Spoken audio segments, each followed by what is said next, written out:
साल 2016 एक ऐसा साल जिसने भारत की सुरक्षा रणनीति को हमेशा के लिए बदल दिया।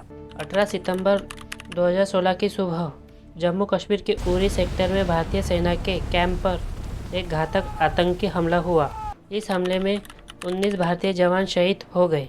पूरे देश गुस्से और दुख से भरा उठा, लेकिन इस बार भारत ने सिर्फ शोक नहीं मनाया। सिर्फ 11 दिन के बाद 28 और 29 दिसंबर 2016 की रात भारतीय सेना के विशेष कमांडोज ने एलओसी पार करके पाकिस्तान अधिकृत कश्मीर में मौजूद आतंकी लॉन्च पैड्स पर हमला किया।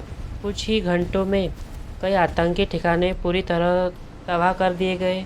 कश्मीर का विवाद आज का ही नहीं है। इसकी शुरुआत हुई थी 1947 के भारत पाकिस्तान विभाजन के साथ। तब से लेकर आज तक यह क्षेत्र कई युद्ध और संघर्षों का गवाह रहा है, लेकिन समय के साथ पाकिस्तान ने एक नई रणनीति अपनाई। सीधे युद्ध के बजाय आतंकवाद को हथियार बनाया। पाकिस्तान अधिकृत कश्मीर में कई आतंकी संगठन सक्रिय थे, जैसे जैश-ए-मोहम्मद और लश्कर-ए-तैयबा। इनका काम था भारत में घुसपैठ कराना और आतंकी हमले करवाना। 2016 में तनाव पहले से ही बढ़ा हुआ था। जनवरी में पठानकोट एयरबेस हमला हुआ, इसके बाद गुरदासपुर हमला, और फिर आया 18 सितंबर 2016 सुबह करीब 5:30। 4 भारी हथियारों से लैस आतंकी पूरे सेक्टर में भारतीय सेना के कैंप की ओर बढ़ते हैं। वे सुरक्षा तार काटकर अंदर घुस जाते हैं। कुछ ही सेकंड में एक के बाद एक 17 ग्रेनेड फेंके जाते हैं।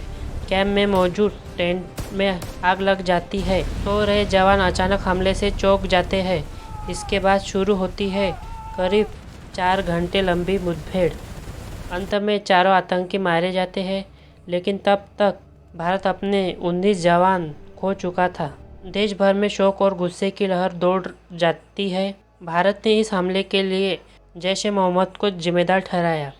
पाकिस्तान ने हमेशा की तरह इनकार कर दिया, लेकिन प्रधानमंत्री नरेंद्र मोदी ने स्पष्ट संदेश दिया, जो लोग इसके लिए जिम्मेदार हैं वे सजा से बच नहीं पाएंगे। उरी हमले के बाद दिल्ली में सुरक्षा से जुड़ी सबसे अहम बैठक हुई। Cabinet committee on security. यहाँ भारत के शीर्ष नेताओं और सैन्य अधिकारियों ने स्थिति का आकलन किया।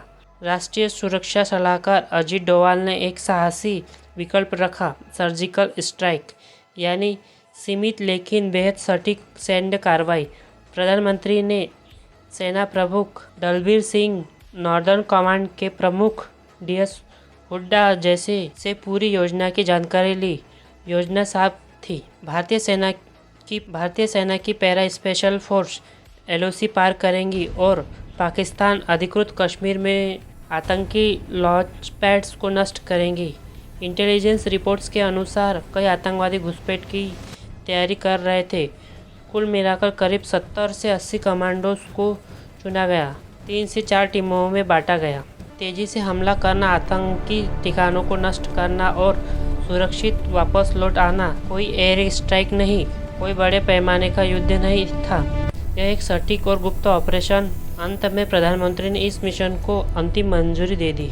28 सितंबर 2016 की रात, घना अंधेरा, कश्मीर की ठंडी पहाड़ियाँ और सीमा रेखा के दोनों ओर तनाव। मध्य रात्रि के बाद ऑपरेशन शुरू हुआ। भारतीय आर्टिलरी ने सीमा के पास कुछ इलाकों में फायरिंग शुरू की। यह एक कवर फायर था। इसके आड़ में पैरा स्पेशल फोर्स कमांडोज धीरे धीरे एलओसी पार कर गए। कुछ टीमें कुपवाड़ा में नौगवम सेक्टर से आगे बढ़ी। दूसरी टीमें पूंछ सेक्टर से अंदर गई। कमांडोज करीब 1 से 3 किलोमीटर तक दुश्मन के इलाके में घुस गए। उनके सामने थे आतंकी लॉन्च पैड्स, ऐसी जगह जहां आतंकियों को भारत में घुसपैठ के लिए तैयार किया जाता था। जैसे ही लक्ष्य स्पष्ट हुआ, हमला शुरू हो गया। कमांडोज ने ग्रेनेड और 84 मिलीमीटर रॉकेट लॉन्च का इस्तेमाल किया और कुछ ही मिनटों में पहला कैंप आग की लपेटों में घिर गया। इसके बाद एक के बाद एक कई लॉन्च पैड्स पर हमला किया गया और पूरे ऑपरेशन में करीब 3 से 4 घंटे लगे।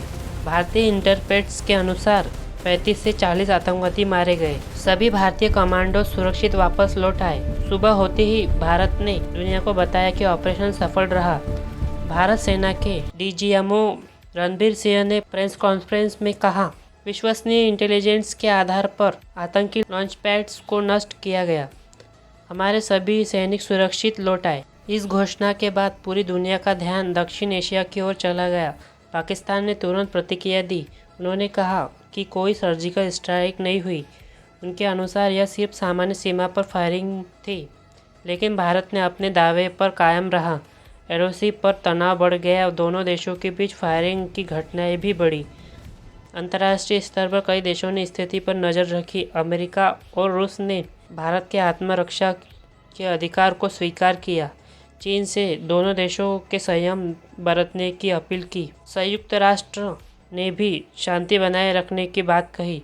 लेकिन एक बात साफ थी, भारत ने दुनिया को दिखा दिया था कि वह आतंकवाद के खिलाफ सीधे कार्रवाई करने के लिए तैयार है।